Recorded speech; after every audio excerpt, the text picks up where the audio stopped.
Shalom, selamat pagi Bapak Ibu, Saudara-saudara yang dikasihi Tuhan. Kita berjumpa kembali dalam kasih dan anugerah Tuhan. Mari kita bersyukur atas segala kasih-Nya, atas segala kekuatan yang masih Tuhan anugerahkan dalam kehidupan kita. Mari kita undang hadirat Tuhan turun di tengah-tengah hati kita. Hanya Dialah yang layak dipuji, hanya Dialah yang layak kita sembah.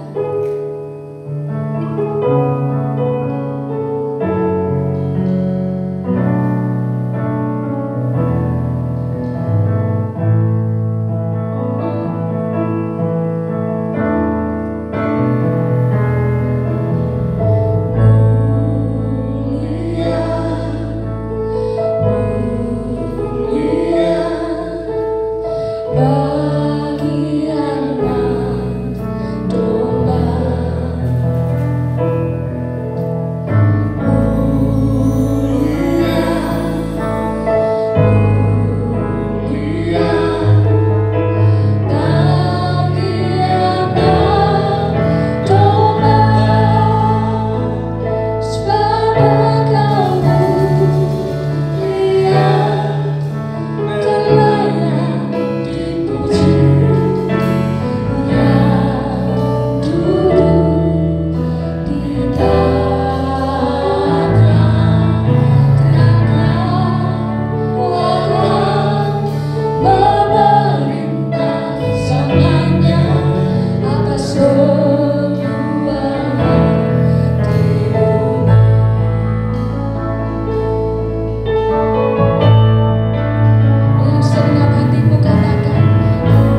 Engkau Raja yang Maha Mulia.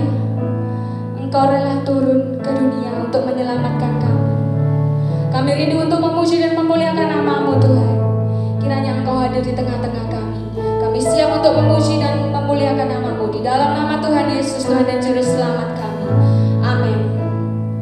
Mari kita pujikan nama Tuhan. Mari kita sembah namanya. Karena Dialah yang layak kita sembah. Kita dipilih dari segala bangsa.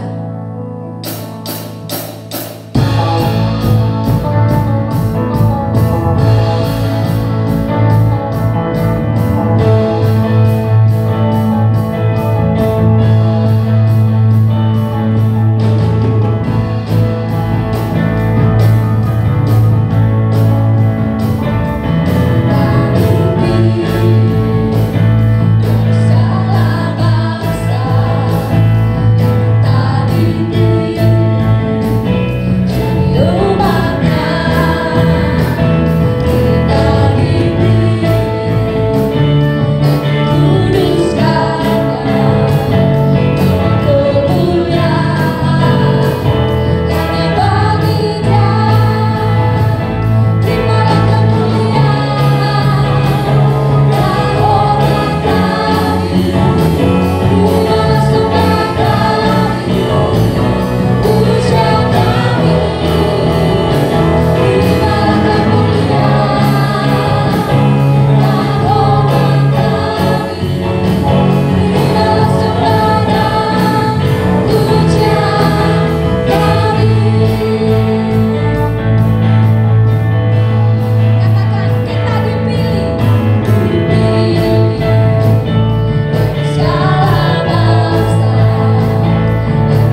kami menjadi umat kesayangan-Mu.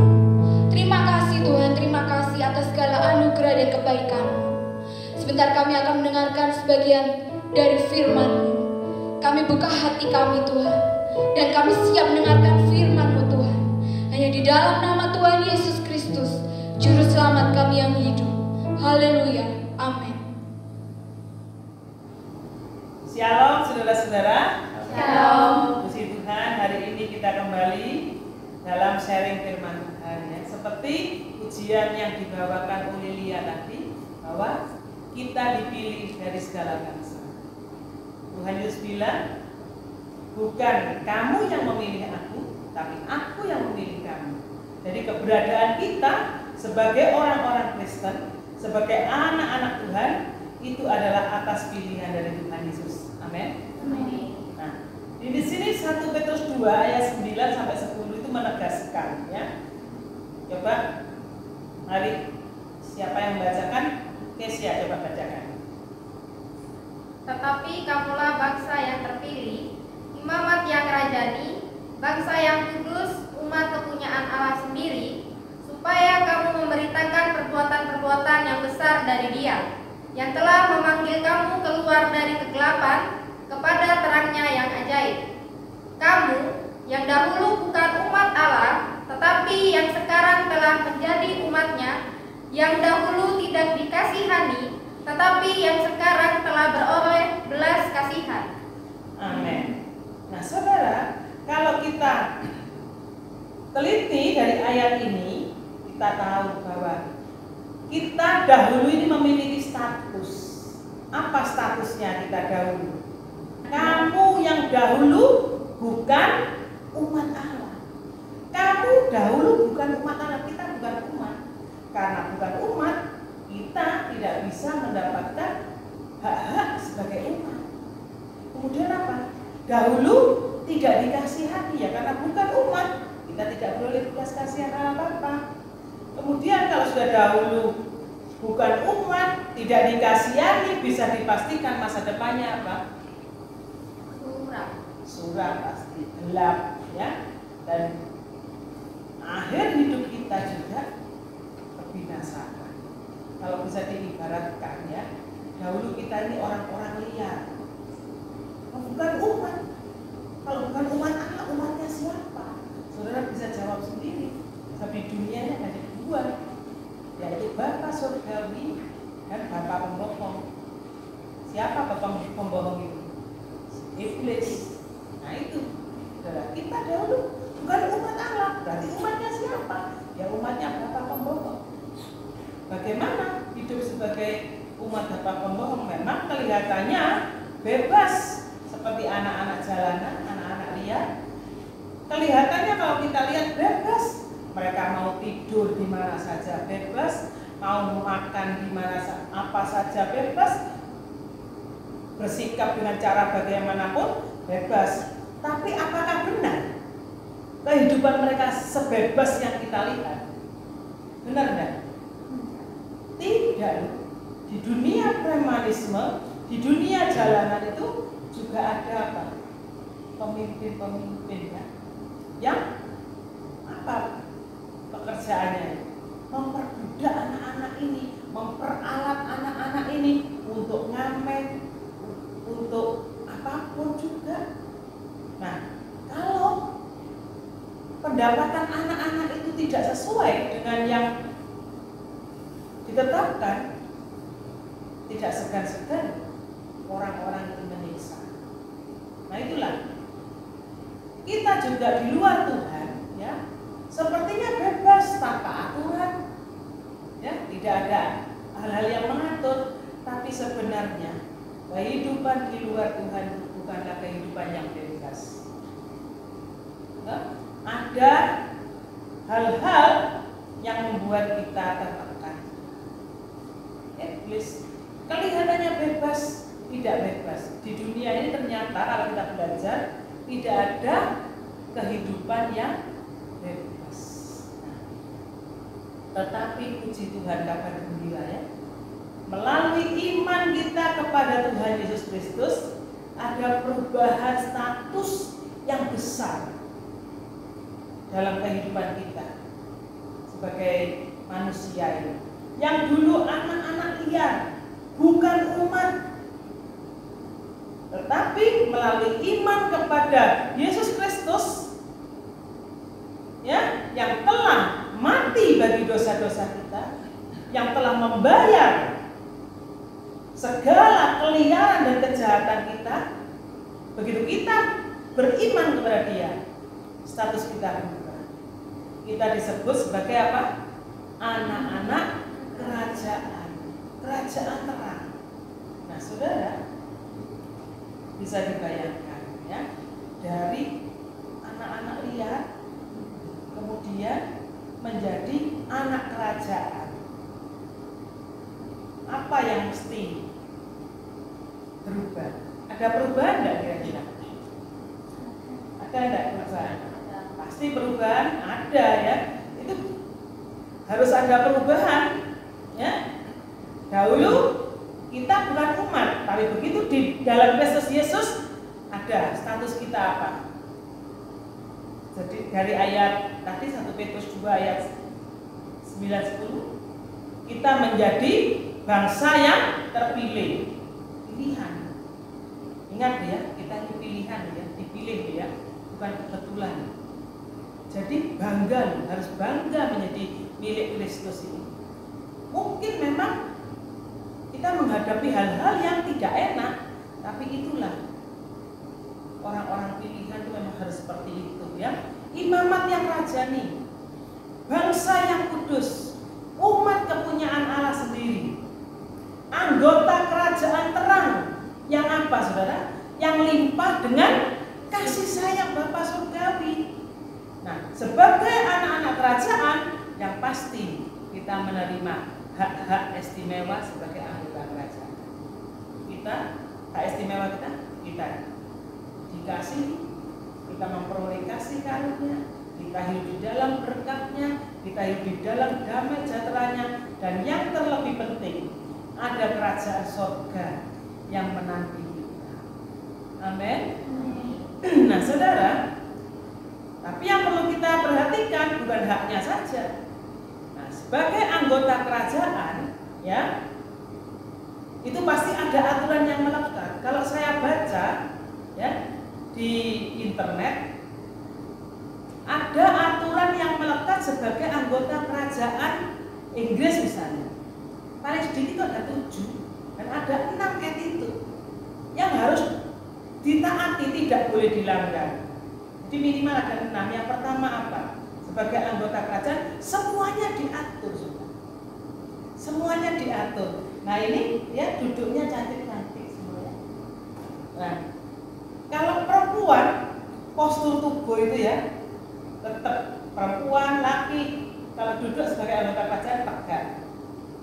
Jadi tidak bisa losor ya, membungkuk atau bagaimana atau begini, nggak bisa, itu nggak boleh itu. Nah, postur tubuh harus tegak, ya. Sikap duduk juga ada aturannya. Nah ini sudah sikap duduknya sudah cocok sebagai anggota kerajaan. Kaki disilang agak miring. Ya, kemudian apa? Sikap di dalam melambaikan tangan. Coba saudara lihat di TV, ya, bagaimana anggota kerajaan kalau melambaikan tangan. Apa? Hai, begitu. Hah? Begitu ya. Bagaimana? Mau coba? Coba bagaimana sikap anggota kerajaan kalau melambaikan tangan? Nah, begitu ya. Waduh. Nah, seperti itu. Dari melambaikan tangan, senyum saja juga. Tertawa tidak boleh ngakak-ngakak. Senyum, ada sikap. Jadi ada sikap-sikap yang diatur. Nah, itu memang konsekuensi sebagai anggota kerajaan. Ada lagi yang penting itu sebagai anggota kerajaan. Walaupun itu cucu dari sang ratu, anak dari sang ratu, menantu dari sang ratu, tapi saat dia ketemu ratu, ketemu raja, sikapnya itu harus membungkuk hormat.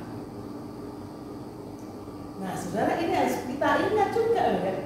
Sebagai anggota kerajaan Allah, walaupun kita menyebut Allah Bapa itu sebagai Bapa surgawi, bukan berarti kita sebagai anak kemudian sikap kita seenaknya kepada Bapa. Kita harus menjaga ya sikap hormat kita kepada Dia. Seperti Mazmur 2 ayat 11 itu mengatakan, beribadahlah kepada Tuhan dengan takut dan ciumlah kakinya dengan gemetar. Itu artinya apa? Walaupun Tuhan itu Bapa bagi kita, maka kita tetap harus menjaga sikap hormat kepada Dia, bahkan hormat yang setinggi-tingginya. Ini Raja Daud mengatakan, beribadahlah kepada Tuhan dengan takut, bukan takut lari, tetapi dengan menghormati, dan ciumlah kakinya dengan gemetar. Nah, ini saudara, anggota kerajaan itu memiliki sikap hormat kepada ratu. Kita juga begitu, harus memiliki sikap hormat di dalam ibadah kita kepada Tuhan. Tapi yang kita lihat ya, di dalam kehidupan berjemaat, bergereja, banyak orang-orang ini kurang menyadari ini, sehingga tidak memiliki sikap hormat di dalam beribadah. Oleh sebab itu, kita harus melalui firman ini kita jadi mengerti. Walaupun Bapa itu, Bapa surgawi kita sebut sebagai Bapa, kita harus menjaga sikap hormat kepada Dia. Nah, berikutnya pakaian. Anak-anak kerajaan memiliki pakaian yang berbeda. Ya. Kalau anak laki-laki yang remaja pakai celana pendek, pakai kaos kaki panjang. Ya. Anak-anak perempuan juga pakai rok yang luar biasa. Kemudian yang berikutnya bahasa. Anak-anak kerajaan harus memiliki sedikitnya 4 bahasa. Supaya apa? Kalau kunjungan-kunjungan ke negaraan mereka bisa berkomunikasi. Kita juga sebagai anak kerajaan surga harus memiliki bahasa, harus mengerti bahasa. Yang pertama yang pasti kita harus mengerti bahasa firman.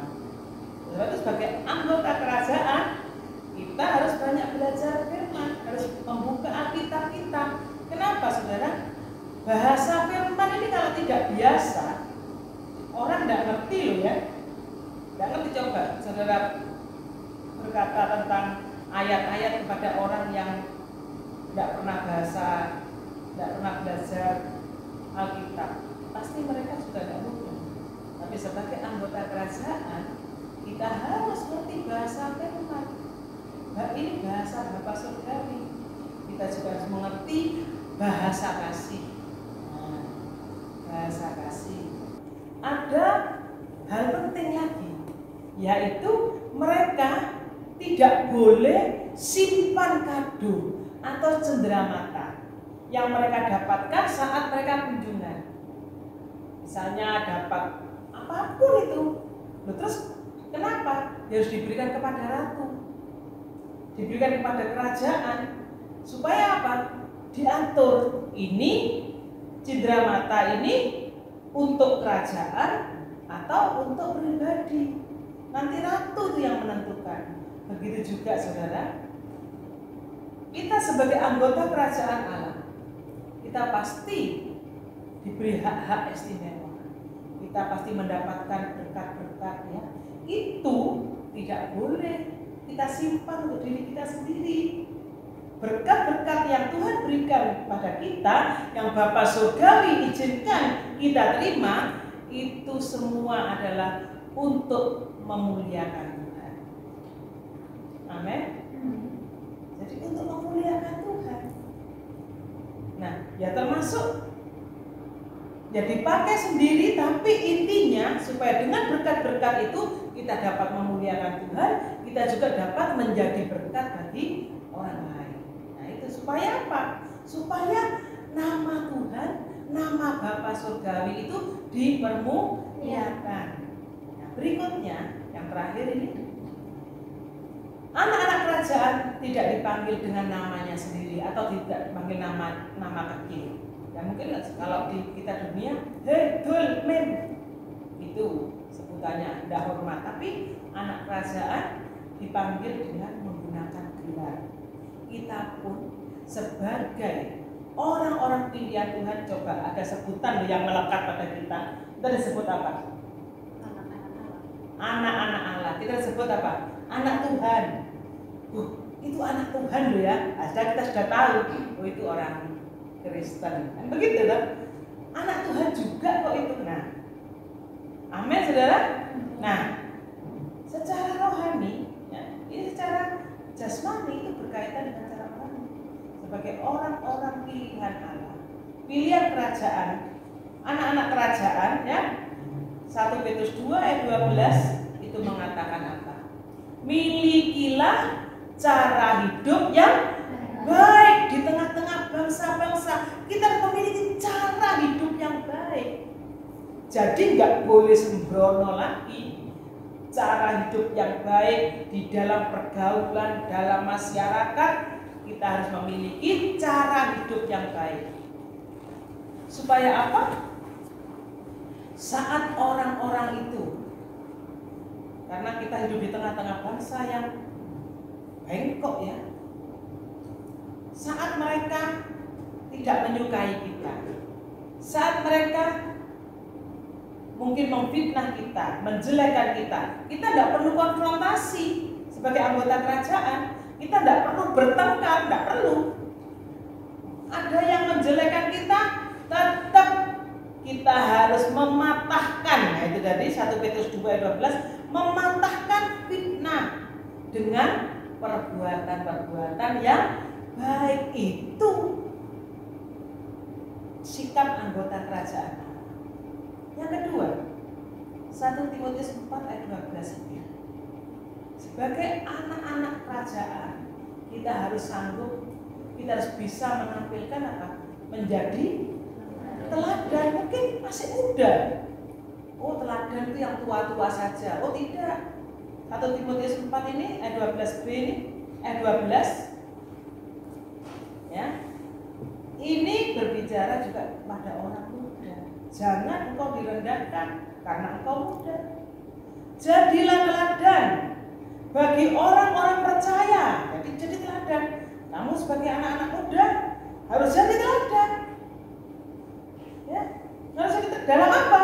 Dalam perkataan. Kalau anak liar mau memaki-maki, mau meso-meso itu biasa. Tapi sebagai anggota kerajaan surga, kita sudah tidak boleh lagi. Teladan di dalam perkataan, teladan di dalam tingkah laku, teladan di dalam perbuatan kasih, dalam apa lagi? Kesetiaan, dalam apa lagi? Kesucian. Jadi anak kerajaan Allah kok tampaknya berat ya? Tidak berat. Karena apa? Tuhan Yesus sudah mengirimkan apa? Roh Kudusnya untuk apa?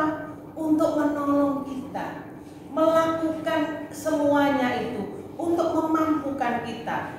Yang penting dalam diri kita ada kerinduan, ada kemauan untuk hidup sebagai anggota kerajaan Allah.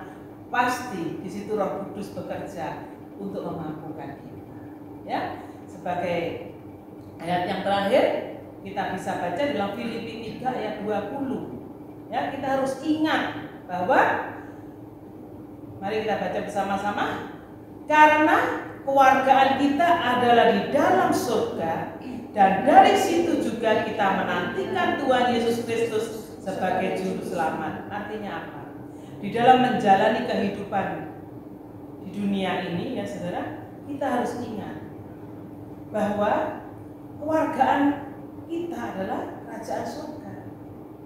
Kita adalah warga kerajaan surga. Oleh sebab itu, pada saat kita menjalani kehidupan ini, kadang-kadang kita mengalami masa sulit ya, seperti saat ini. Ya, Ara sebagai yang kerja di finance, wah, mengalami masa sulit. Tagihan tidak masuk. Tapi sebagai warga kerajaan surga menghadapi maha sulit itu bagaimana? Tidak usah susah. Banyak orang karena kondisi-kondisi sulit ini putus asa. Akhirnya apa? Banyak melakukan hal-hal yang nekat. Tapi kita sebagai anggota kerajaan surga, kita jangan hanya memandang kesusahan dunia ini saja. Masih ada harapan bagi kita.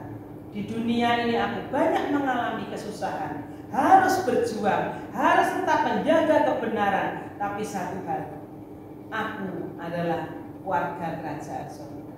Nah, sebagai warga kerajaan surga, kita harus apa ini? Hidup di dalam penantian. Menantikan siapa? Tuhan Yesus Kristus yang akan datang.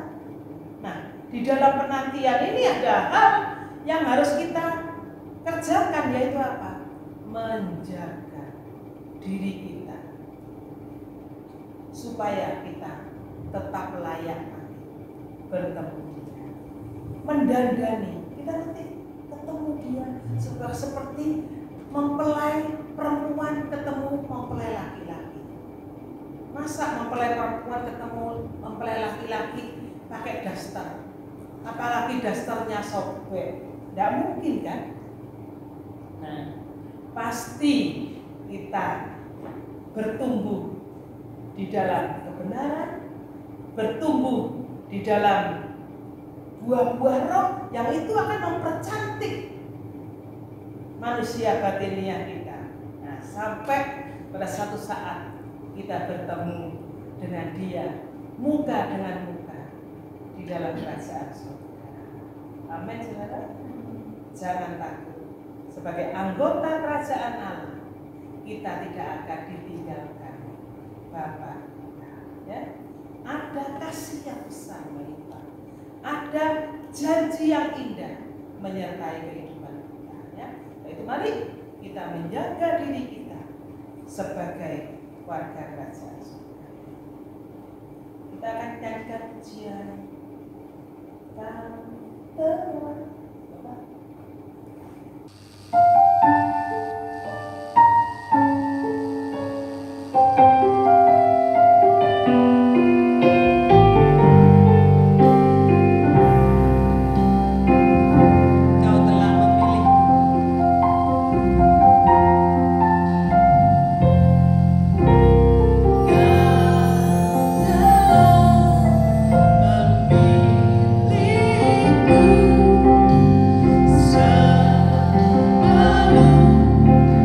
Dunia dibentuk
anak-anak Tuhan. Berkati para pelayan yang sudah melayani Engkau. Kami percaya Engkau Bapa Surgawi, Raja segala raja, akan terus memberkati kami, memperhitungkan apa yang kami lakukan, walaupun itu tidak sempurna, namun Engkau sangat mengasihi kami dan Engkau pasti memberkati kami. Terima kasih Bapa di surga. Kami terus meminta kiranya